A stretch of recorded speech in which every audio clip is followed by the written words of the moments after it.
마태복음 16장 21절에서 28절 신약성경 28페이지에 있습니다. 우리 화면으로 참고해 주시기 바랍니다. 우리 함께 교독하겠습니다. 제가 한 절, 여러분들이 한 절 교독하겠습니다. 마태복음 16장 21절입니다.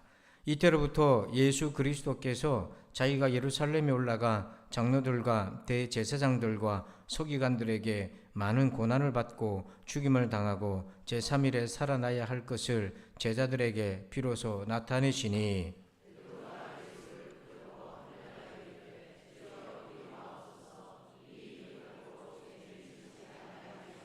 예수께서 돌이키시며 베드로에게 이르시되 사탄아 내 뒤로 물러가라 너는 나를 넘어지게 하는 자로다 네가 하나님의 일을 생각하지 아니하고 도리어 사람의 일을 생각하는도다 하시고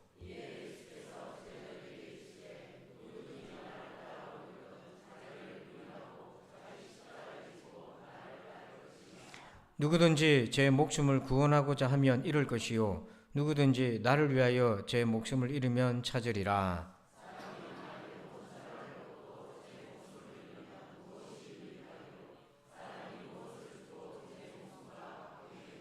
인자가 아버지의 영광으로 그 천사들과 함께 오리니 그때에 각 사람이 행한 대로 갚으리라. 진실로 너희에게 이르노니 여기 서 있는 사람 중에 죽기 전에 인자가 그 왕권을 가지고 오는 것을 볼 자들도 있느니라. 아멘. 할렐루야. 자, 오늘 십자가의 못 박힘 세 번째 제목 같이 한번 읽어보실까요? 시작. 생각 완파. 18세기 1871년도에서 태어나서 그 파나 작가로 활동한 조르주 루오라는 분이 있는데요. 이분이 예수님의 그 고난을 파나로 제작을 했는데 보이는 저 파나 밑에 어떤 내용이 적혀져 있냐면 의인은 향나무처럼 치는 도끼에 향기를 묻힌다라는 글이 적혀 있습니다. 향나무는 그걸 이제 베려고 도끼를 찍으면 그 베인 자국에 향이 묻어 나오는 거예요. 예수님은 바로 자기를 찍는 그 고난의 그 자리에서 사랑의 구원의 향을 묻혀서 오늘 우리들에게 허락하신 거죠. 그래서 오늘 나는 내가 상처받을 때 그 상처에서 향이 나는가 아니면 다른 뭔가가 나오고 있는가. 헨리 나이먼이라는 분은 그런 얘기를 했어요. 상처를 치유하는 것은 그 상처를 저주나 분노나 슬픔 가운데 두지 않고 은혜로 옮겨오는 것이다. 십자가로 옮겨와야 사단이 그 상처에 죄를 뿌리고 그것을 키우고 덧나게 만들고 우리를 쓴뿌리를 갖지 못하게 한다. 그런 얘기를 했어요. 상처를 은혜 아래 두게 되면 성령님이 오셔서 그 상처에 기름을 발라주세요. 시편 23편에 기름을 바르시고 라는 장면이 있는데 양이 질병에 걸렸거나 어려움 당하면 목자가 그 양에게 기름을 발라요. 그래서 건강하게 회복되게 만들어 주는 거죠. 그렇게 주님은 이 상처를 가지고 오는 자를 기름을 발라주시고 아름답게 만들어 주시는 거예요. 그래서 오늘 우리가 같이 고민할 주제가 이겁니다. 나는 상처받을 때 향이 나오는 그런 사람이 될 수 있을까? 어떻게 해야 그렇게 될 수 있을까? 자, 갈라디아서 5장 24절 같이 한번 읽어볼까요? 시작. 그리스도 예수의 사람들은 육체와 함께 그 정욕과 탐심을 십자가에 못 박았느니라. 아멘. 여기 정욕이라는 단어는 파테마, 1차적 의미는 상처라고 그랬어요. 그 상처를 십자가에 못 박는 사람이 그리스도인이라고 하는 겁니다. 여러분, 우리의 상처는 십자가로 못 박지 않으면 치유가 안 됩니다. 상담가를 만나고 좋은 자를 만나도 겉돌 뿐이지 진정한 치유가 없어요. 자, 그러면 이 치유를 십자가에 못 박기 위해서는 어떻게 해야 되나? 복습해 볼게요.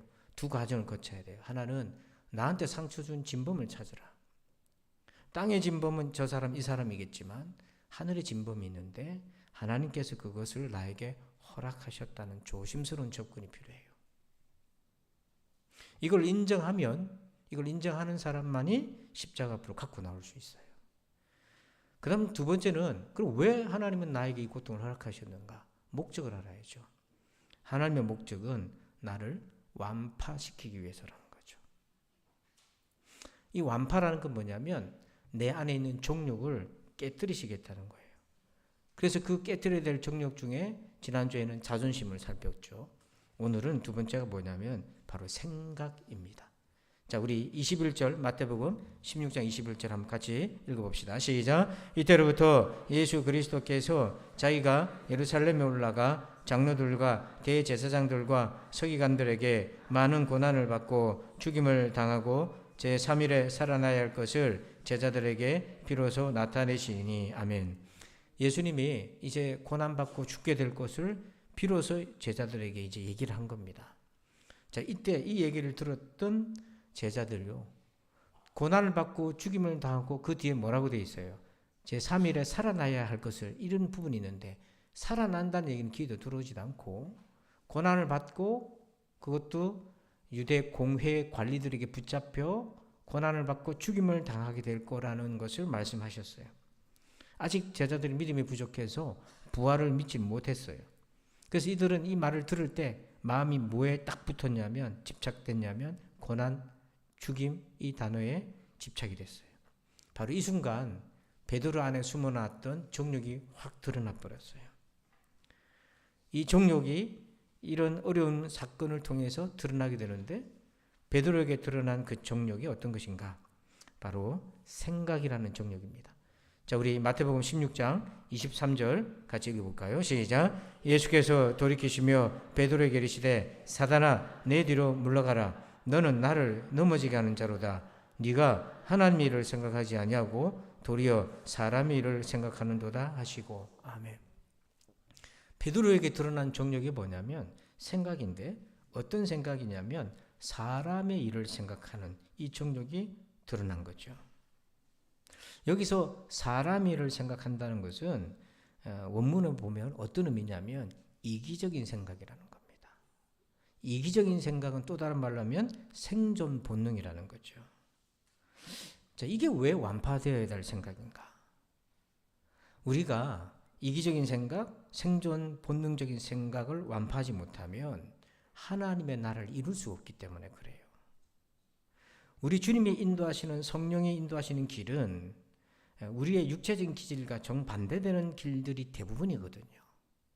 그런데 이기적인 생각이나 생존 지향적인 생각이 깨지지 않으면 그 길을 갈 수가 없어요.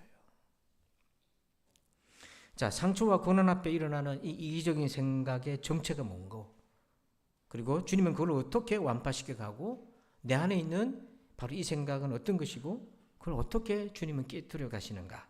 자, 세 가지를 한번 볼게요. 첫 번째는요, 1번 제목 읽어봅시다. 시작. 생각의 출처를 알라. 자, 25절에 자, 이 본문과 연결되어 있는 말씀입니다. 같이 한번 읽어볼게요. 시작. 누구든지 제 목숨을 구원하고자 하면 잃을 것이요 누구 나를 위하여 제 목숨을 잃으면 찾으리라. 아멘. 베드로가 왜 예수님을 강력하게 말렸냐면 제 목숨을 구원하고자 하여서. 자, 생각해 보세요. 예수님이 체포당하고 신문당하고 죽으면 그를 따랐던 제자들을 도당이라고 부르는데 그 무리들도 같은 운명에 처해지게 됩니다. 그래서 예수님이 말씀하신 것이 제 목숨을 구원하고자 하면 이럴 것이다. 즉 베드로의 생각의 출처가 뭐냐면 두려움인 거예요. 여러분, 이기적인 생각, 그 무턱대고 부정하고 나쁘다 말할 수는 없어요.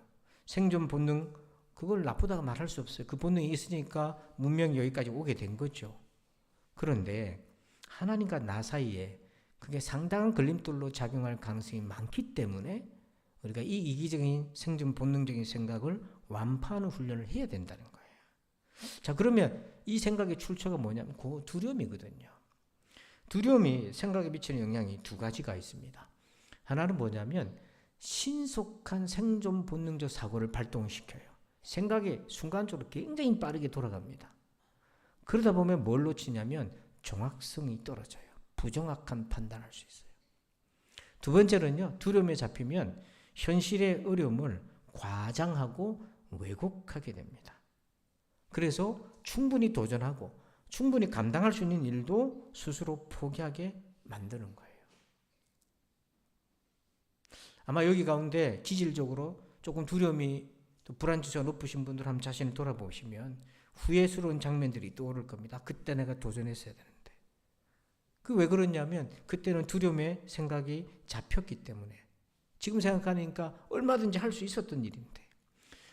구약의 선지자 중에 예레미야라고 하는 위대한 선지자가 있었는데요. 이 선지자도 사실 상처를 받았어요. 백성들에게도 받을 뿐만 아니라 하나님께 받았어요. 그래서 상처 속에 두려움이 들어왔는데요. 자, 예레미야 15장 18절에 보니까 예레미야가 하나님께 원망하는 겁니다. 나의 고통이 계속하며 상처가 중하여 낫지 아니하면 어찌 됨이니까. 예레미야가 하나님의 복음을 전했는데 돌아오는 건 비난과 비판이었어요. 백성들의. 상처가 너무 깊었어요. 옥에 갇히기도 하고 맞기도 했어요. 근데 하나님 나를 왜 이렇게 내버려 둡니까? 하소연했어요.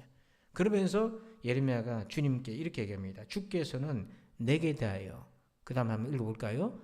물이 말라서 속이는 시내 같으리니까. 여기 물이 말라서 속이는 시내가 뭐냐면 신기루를 얘기하는 거예요.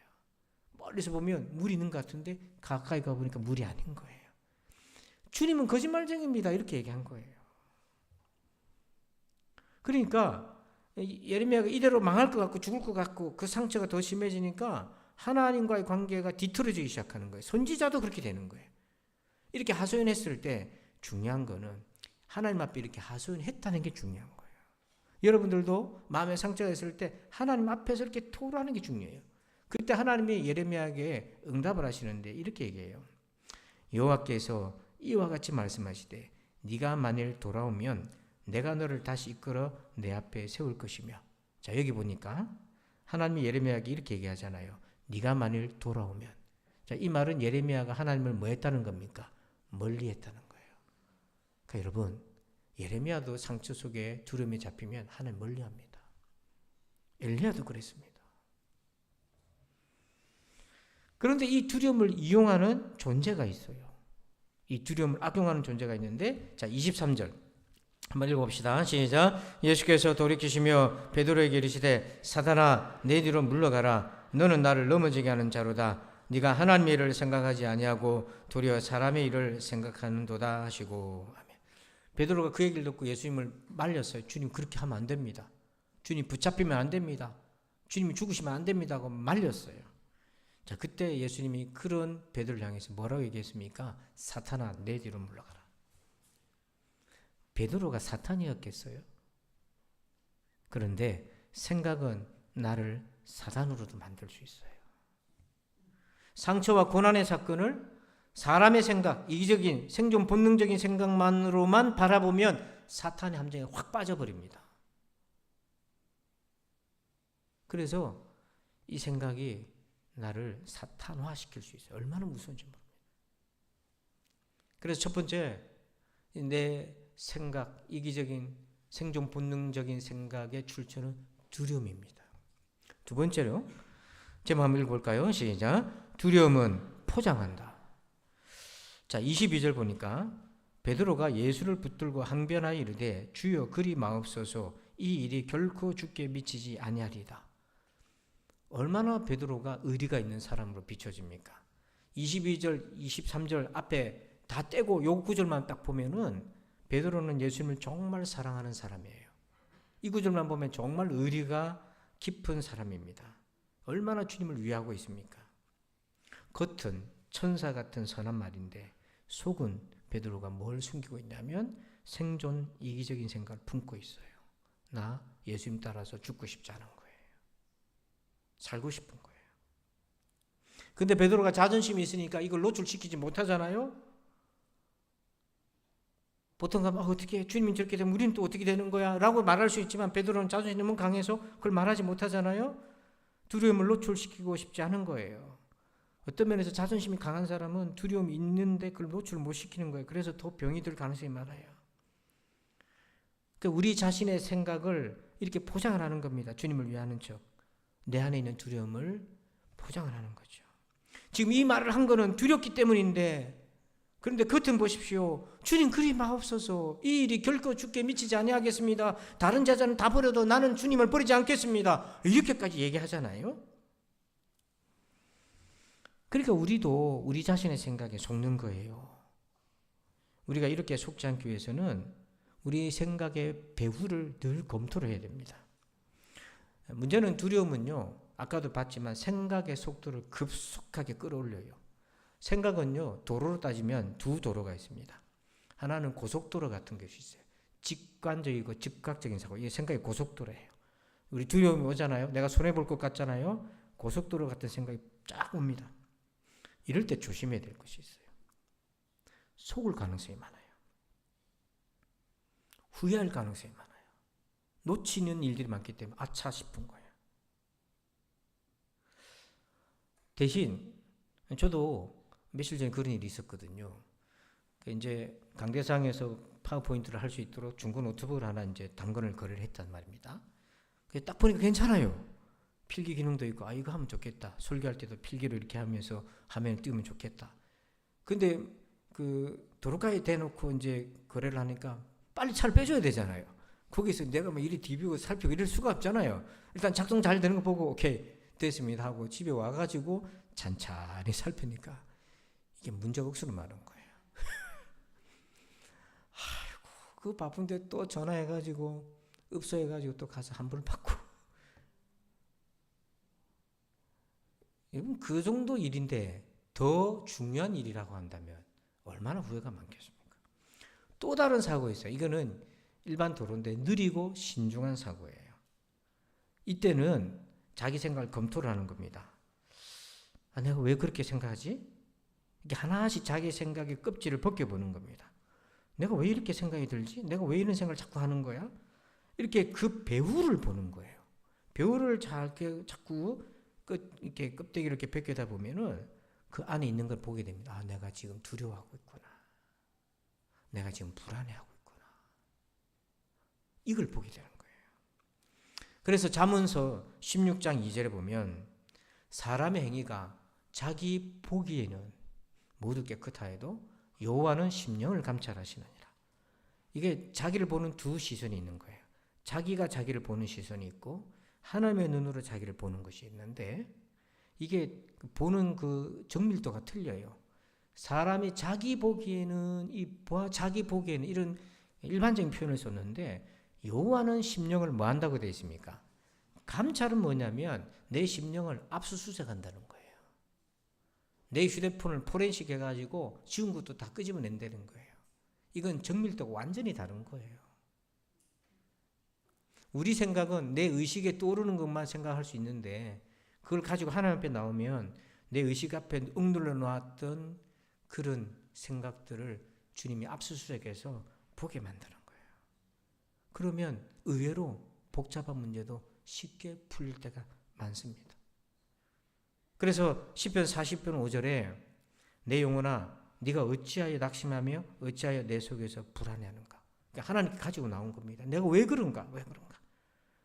그러다 보니까 너는 하나님께 소망을 두라. 이 표현이 뭐냐면 낙심하던 지점, 불안해하던 지점에 하나님께 소망을 두었다는 거예요? 안 두었다는 거예요?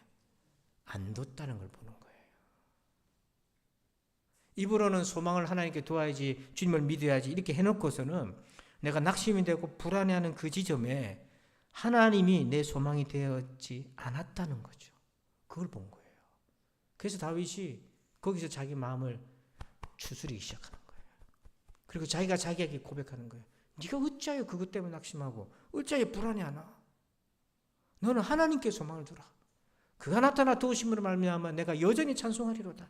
그 부분에 하나님께 소망을 둬야 될 지점이라는 거죠. 마지막 세 번째는요. 제목을 볼까요? 시작. 관점의 이동. 자, 23절에 보면 생각의 두 관점이 존재하죠. 하나님의 일을 생각하는 관점이 있고 사람의 일을 생각하는 관점이 있어요. 이 두 관점이 있어요. 근데 베드로가 바로 이 생각이라는 것이 완파되면서 뭘 경험하냐면 그전에는 이기적이고 생존 본능적인 생각에 집착되어 있다가 하나님을 생각하는 것으로 이동이 됩니다. 이 이동은 십자가에 못 박힐 때만 일어나는 거예요. 아무리 하나님의 생각이 아름답고 이상적으로 보이고 멋져 보여도 내 심령이, 내 생각이 십자가에 완파되지 않으면 이동이 안 되는 겁니다. 마치 멀리 있는 지리산을 보면서 야 아름답다. 하는 것과 실제로 지리산에 가는 것과는 다른 얘기인 거잖아요. 성경을 보더라도 아름답다. 자기 위치는 변하지 않아요. 그렇게 하는 것과 실제로 그 말씀에 가서 그 말씀에 하나님의 생각을 갖는 것은 전혀 다른 얘기예요. 그럼 어떻게 생각 이동을 할 수 있나? 한번 잘 들어보세요. 그냥 한번 들어보세요. 사도행전 16장에 바울이 옥에 갇혔어요. 근데 하나님이 바울을 기적적으로 끄집어내어 주시는데 옥문이 열립니다. 그때 이 죄수들의 수갑이 이게 착고가 다 풀려지고 옥문이 열려버렸어요. 간수가 놀래가지고 집단 탈옥이 일어난 줄 알고 그 책임을 자기가 져야 되니까 자결을 하려고 합니다. 그렇지 않으면 가족까지 위험해질 수 있으니 그때 바울이 탈옥하지 않았어요. 그 간수를 붙들습니다. 그만 내가 여기 있다고 탈옥하지 않았다고. 깜짝 놀랐어요. 그때 이 간수가요. 지금 일어난 이 사건이잖아요. 이 사건 앞에서 질문을 하나 던져요. 아니 생각을 하나 던집니다. 이 생각을 우리가 배워야 되는데요. 뭐라고 얘기하냐면 사도행전 16장 30절 우리 같이 합독합시다. 시작. 그들을 데리고 나가 이르되 선생들이여 내가 어떻게 하여야 구원을 받으리까 하거늘. 우리 빨간 글씨 한번 더 읽어봅시다. 시작. 내가 어떻게 하여야 구원을 받으리까. 이 질문을 던져야 되는 겁니다. 여러분이 낙심이 되고 불안하고 속상하는 그 지점에서 내가 던져야 될, 내가 이동해야 될 생각의 지점이 뭐냐면 주님 내가 어떻게 해야 구원을 받을 수 있습니까? 단지 어떻게 이걸 해결합니까가 아니라 주여 이 일을 통하여 내가 어떻게 구원을 받을 수 있습니까? 여러분 문제가 해결돼도 구원 못 받고 지옥 가면 아무 소용이 없어요. 우리가 예수 믿는 것은 당면한 인생 문제 해결하기 위해서 믿는 것이 아닙니다. 어떤 면에서 내가 당면한 해결의 관점은 돈이 있으면 해결될 수도 있고 사람을 쓰면 완력을 쓰면 해결될 수 있는 거 참 많습니다. 법을 쓰면 많습니다. 그런데 내 문제는 해결하고 내 영혼은 지옥 가버리면 그건 무슨 소용이란 말입니까? 그러므로 오늘 우리 인생에 일어나는 모든 사건 속에서 우리가 궁극적으로 던져야 될 문제는 하나님 이 일을 통해서 내가 어떻게 구원의 은혜를 더 누리고 구원에 가깝게 구원을 이루어가고 갈 수 있겠습니까? 이 질문을 던져야 된다는 거예요.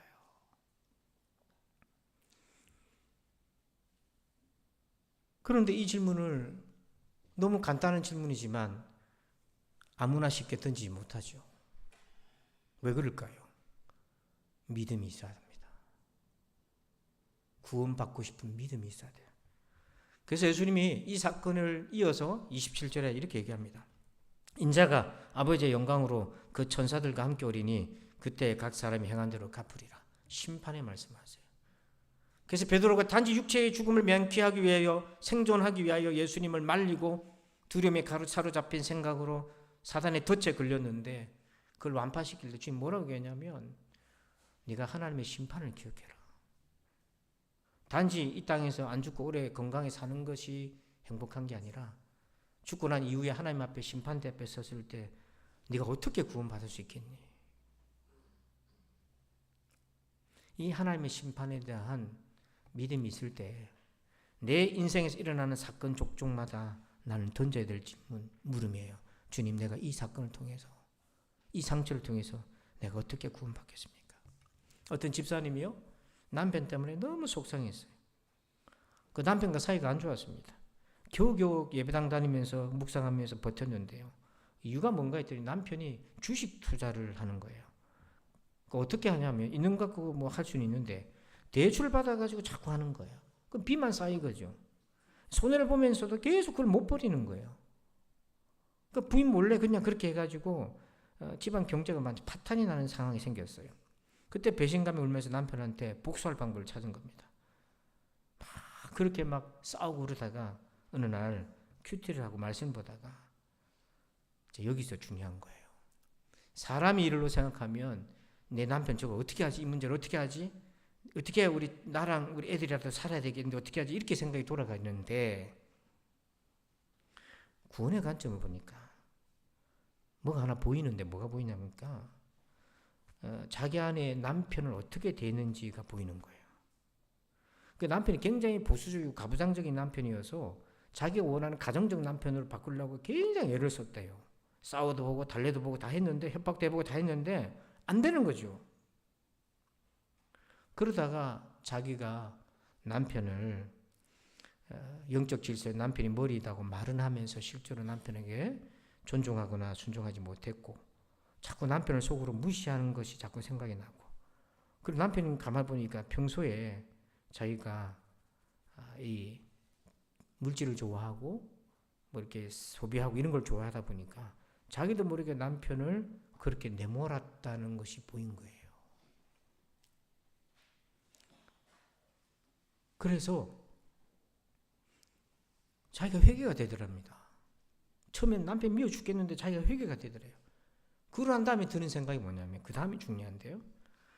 가정 경제를 남편 혼자한테만 맡겨놨던 게 너무 미안하고 막 눈물이 나고 안쓰럽고 그 남편한테 함부로 말한 것이 그리고 받은 월급에 알뜰하게 맞춰서 살지 못한 것이 자기가 너무 미안하더라는 거예요. 그래서 남편한테 사과했어요. 그랬더니 남편이 어떻게 바뀌나. 남편이 구역 모임에 가가지고 자기가 사실 이런 사람이었는데 나를 위해 기도해달라고 하고 그리고는 그 문제를 정리하고 그의 가정에 구원의 은혜가 임하게 됐던 거죠. 여기서 생각이 얼마나 중요합니까? 구원받고 싶은 생각. 일어나는 모든 일 속에서. 그래서 예수님은 베드로에게 처방을 내렸어요. 마태복음 16장 24절 같이 한번 읽어봅시다. 시작. 이에 예수께서 제자들에게 이르시되 누구든지 나를 따라오려거든 자기를 부인하고 자기 십자가를 지고 나를 따를 것이니라. 아멘. 자, 여기에 누구든지 나를 따라오려거든 자기를 뭐하고 자기 십자가를 지고 이게 뭐냐면 본문의 맥락에서는요 베드로의 생각이었어요. 사람의 일을 생각하는 너의 이기적인 생각, 생존 본능적인 생각 그거를 부인하고 그 십자가를 지고 나를 따라야 된다. 십자가에서 완파되어야 될 것이 바로 두려움에 사로잡힌 생각입니다. 사람의 일로 생각하게 하는 것을 완파해야 됩니다. 세 가지를 꼭 기억하십시오. 첫째는 뭡니까? 생각의 출처는 뭐예요? 두려움이다. 두 번째는 두려움의 포장에 속지 말자. 세 번째는요, 관점의 이동을 경험하자. 사람의 일이 아니라 하나님의 일, 이 고난과 상처를 통해 나를 단련하고 구원시키실 하나님의 그 일을 바라보는 것. 여러분 이거 쉬운 거 아닙니다. 한 주간 동안 고민하시고 곱씹으시고 되새기셔서 우리 모든 부산진 성도들이 드러난 그 생각의 종력을 십자가에서 완파되시기를 주의 이름으로 축복합니다. 아버지 감사합니다. 오늘 이 말씀을 통하여 주의 은혜를 깨닫습니다. 주여 홀로 영광 받으시고 오늘 나의 생각이 십자가에서 못 박히는 거룩한 여정이 있게 하여 주시옵소서. 예수님의 이름으로 기도합니다. 아멘. 우리 다 함께 자리에 일어나십니다. 우리 교회 사명을 먼저 같이 함께 선포하겠습니다. 부산진 사명, 내가 주께로 이웃을 주께로. 2025년 부산진 목표 강한 사람, 강한 부산진 교회. 아멘. 자, 우리 성령 1장 찬양 드리겠습니다.